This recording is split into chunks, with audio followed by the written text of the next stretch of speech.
You're listening to Financial Survival, sponsored by Discount Gold and Silver Trading. And, yes, we are. I am Melody Cedarstrom, and you are listening to Financial Survival, sponsored, again, by Discount Gold and Silver, 1-800-375-4188. We are live today, and today is February 18th, 2009.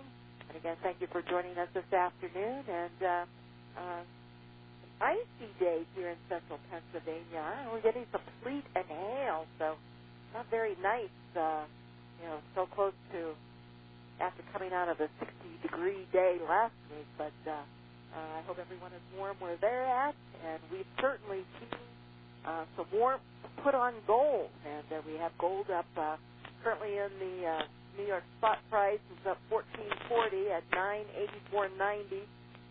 We have silver up 22 at $14.36. Platinum is up $12 at $11.09, and we have palladium up $2 at $223.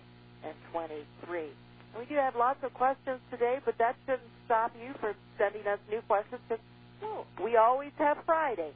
And you can send your questions to Discount Gold and Silver at yahoo.com. That is Discount Gold and Silver at yahoo.com. And if you missed any part of the program, you can always go to our archives on our website at discountgoldandsilvertrading.net, discountgoldandsilvertrading.net for the archives and lots of other things to read.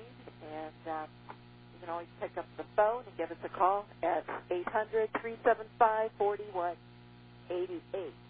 Lots of crazy things are going out there in the gold coin market, and we'll go over some of those of the new prices here in just a little bit. But we have Robert Chapman joining us from the International Forecaster, the editor and publisher, and he joins us every Monday, Wednesday, and Friday, and we're sure glad that he does. Good afternoon, Bob. Well, good afternoon, Melody, and ladies and gentlemen. Gold is up $18 at $985.50 in the outside month, and which is April, and so that's $4 approximately higher than what you saw in the close in the spot market, which was 2 hours and 35 minutes ago. How was that? Pretty good? Okay, the market was massaged today by our government. It should have been down a couple of hundred points, but they came in right at the end of the last half hour, took it back up again. It wasn't down 200, but it should have been. It was down about 50, 60 points and came back. But you can see the way they do it. The S&P was off about 8 points, and NASDAQ was off about 16 points. Silver up 30 cents at $14.31 in the March month. There you go. So they're trending higher. Looks good for tomorrow. Had a call in today to one of the subscribers. He did business with Melody in 2007. Bought a large amount of mid-state graded numismatic coins, 63s and 4s. Paid about $750 in that area, and they're now selling at $1,900. That'll jog your memory a little. How about 1950? 1950, my child. Oh, I see Meredith Whitney is leaving Oppenheimer and Company, and she's going to open her own firm. They probably tried to shut her up, and she says, no way, I'm leaving.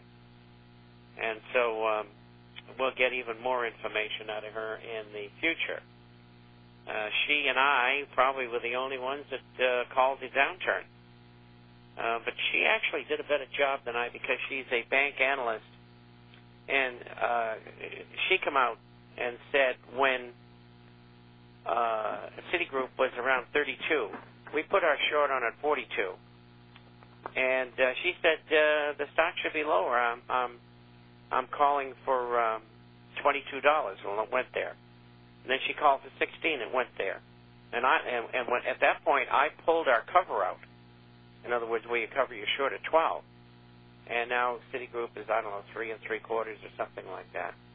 So it's quite a triumph. You know, the short positions we've had it done phenomenally. Anyway, interest rates. The 10-year U.S. note went up 11 basis points today, which means there was a lot of selling in bonds. And the short term, which is the 2-year, went up 8 basis points to 96. It hasn't been up there for a long time.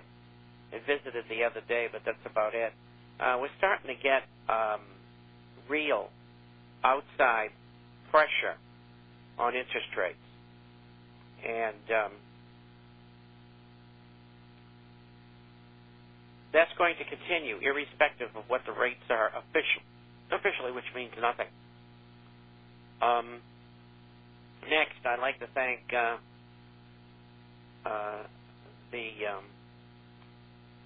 I got 4 questions here, and one of them's from Sven, who's worried about my coughing, and actually, it's only because it's dry, and I have sinus condition, which is, once in a while you get a headache, but it tends to make you dry in the throat. So there's nothing wrong with me, but thanks for caring.